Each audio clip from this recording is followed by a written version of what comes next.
Synthesis with the aldol condensation. You can synthesize target molecules using the aldol condensation reaction. I'm going to give you a few tips on to determine, to go back, work your way back to determine what two aldehydes, ketones, etc., what two carbonyl compounds were used to make the product. So if we look at the first one here, we're going to mark them.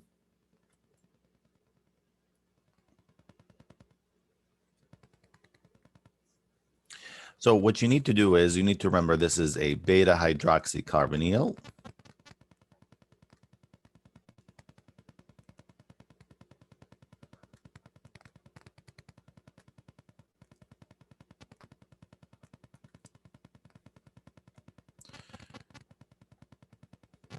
So you need to determine where your alpha and the beta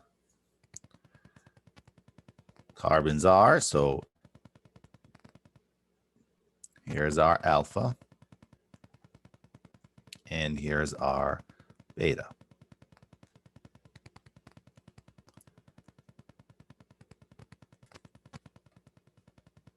Okay, now to do this, it's quite simple. You need to break the bond between the alpha and the beta, like there. And all you have to do is turn this OH into a carbonyl. And if you do that, you're going to get this enolate. So that's this side right here. And of course, what's left is this R group, the aldehyde right there.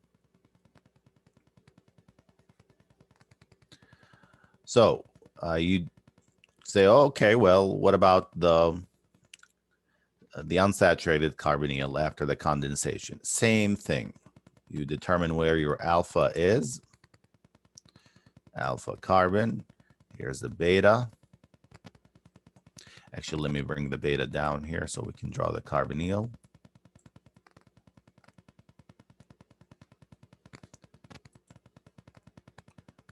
Break the bond. And we're going to draw a carbonyl oxygen there. Here it is. This is this side. And then, of course, this is the CH2, which is the enolate. So that's your alpha right here.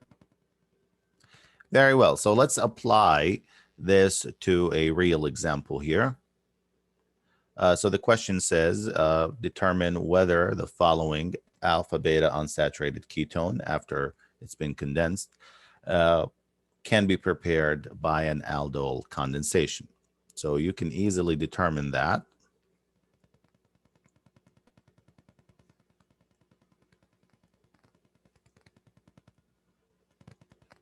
And you'll see that this one actually reacted with itself. So you will have, here's our alpha. Here's our beta.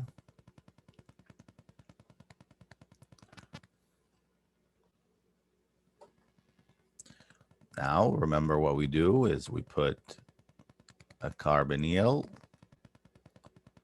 on the beta. And let us actually draw it now. So this became a CH2.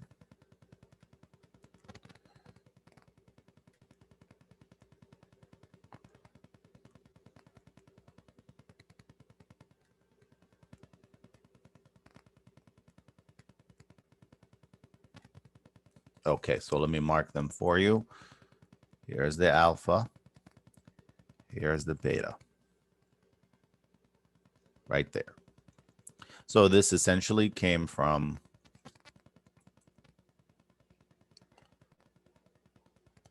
this right here. It's a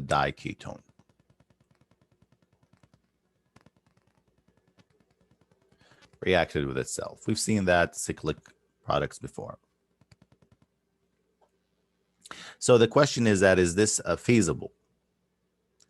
And the general rule that you need to remember is that if a 5 or 6 membered ring can be formed, then cyclization will occur readily.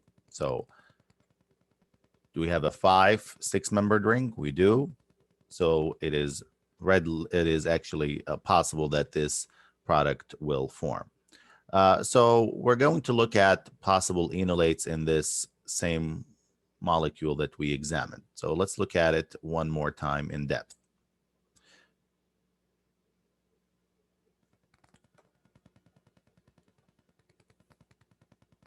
So let's take this.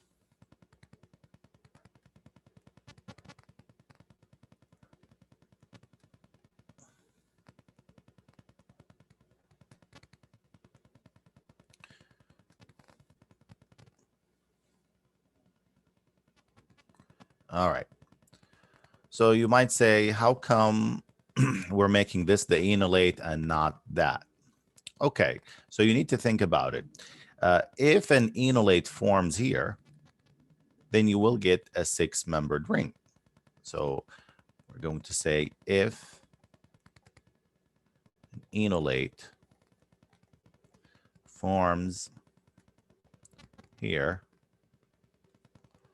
and adds to ketone,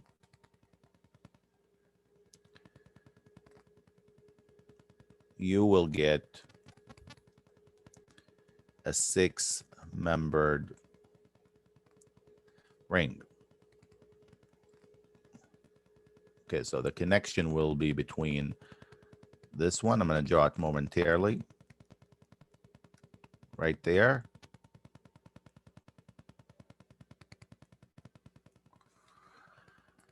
Let me delete this here.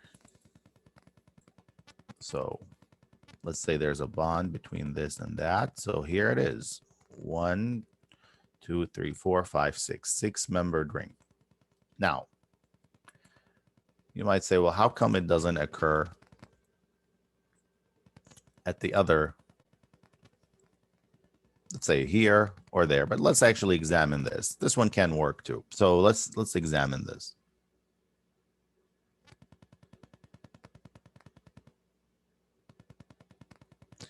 So if an enolate forms here,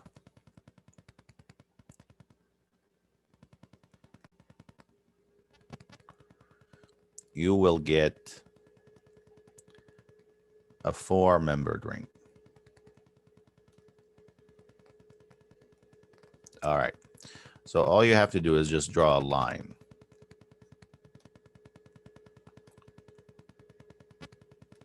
Here it is, 1, 2, 3, 4 bonds. And this is not favored.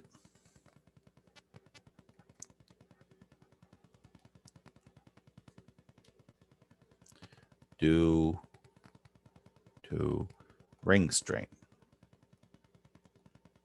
So ring angle strain, that's from organic 1. We discussed that. So it's better if you have